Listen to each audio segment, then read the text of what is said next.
Halo hai teman-teman, saudara sekalian, sahabat katekese online. Berjumpa lagi dengan katekese online dalam format yang baru. Kita penasaran dengan kehidupan siapakah neneknya Yesus. Dan kita akan bahas 5 fakta menarik tentang anak nenek Yesus. 1. Diceritakan karena Yesus. Sama seperti kisah Maria yang diceritakan karena Yesus, demikian juga dengan ibu dari Maria. Dibutuhkan ceritanya karena adanya Yesus. Seandainya tidak ada Yesus, maka kedua tokoh ini barangkali tidak akan diceritakan. Karena Yesuslah kemudian dibutuhkan cerita, dibutuhkan pengkisahannya, dibutuhkan untuk dicari kembali kisah tentang mereka. Siapakah ibunya Yesus? Dan bagaimana sosok ibu Yesus itu ketika dilahirkan? 2. Tidak ada di Injil. 5 fakta menarik tentang anak nenek Yesus ini, salah satunya adalah bahwa karena tidak diceritakan di dalam Injil. Cerita-cerita di Injil lebih berfokus pada karya dan bagaimana Yesus bersabda, berfirman, hidup dengan segala mukjizat-mukjizatnya. Maka sangat wajar kalau kisah-kisah di sekitar Yesus menjadi sangat tipis. Seperti ibunya Yesus, bapaknya Yesus lebih sedikit lagi, dan hampir tidak ada malahan neneknya Yesus. Kisah tentang nenek Yesus ini baru diceritakan pada Injil yang di abad kedua baru muncul. Baru diceritakan pada Proto-Yakobus atau Prote-Evangelium Yakobi. Cerita Proto-Yakobus ini baru muncul sekitar abad kedua. Proto-Yakobus tidak diakui di dalam Injil, bukan karena dia pertama-tama palsu, tetapi tidak termasuk dalam 4 kategori Injil kanonik. Bukan berarti bahwa Injil-Injil ini tidak bisa diakui keabsahannya, kebenarannya.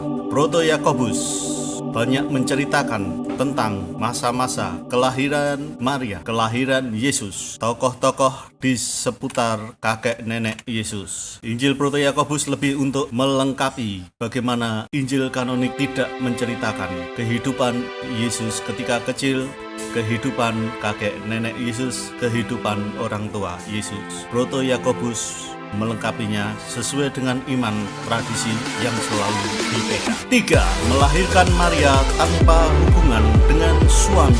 Sebagaimana Yesus dikandung tanpa noda, demikian juga Maria dikandung tanpa noda. Jauh sebelum gereja mengenal dogma Maria yang dikandung tanpa noda, tradisi sudah merayakan. Kitab ini sudah mencatat, Proto-Yakobus ini sudah mencatat bahwa Maria dikandung tanpa hubungan dengan laki-laki, tanpa hubungan dengan suami. Anak ibu Maria digambarkan menyatakan diri sudah mengandung begitu baru bertemu dengan Yoakim, suaminya, ayahnya dari Maria. Setelah sekian waktu berlalu, baru kembali dari pengasingan dirinya di padang gurun.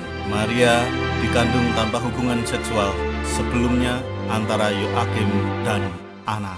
Diceritakan juga di dalam Injil Proto-Yakobi itu bahwa Maria dikandung oleh Ana ketika Ana sangat mengharapkan seorang anak dan lama tidak memiliki anak. Baru kemudian Allah menghendaki supaya Ana mengandung Maria, bayi Maria, dengan tanpa hubungan dengan suami.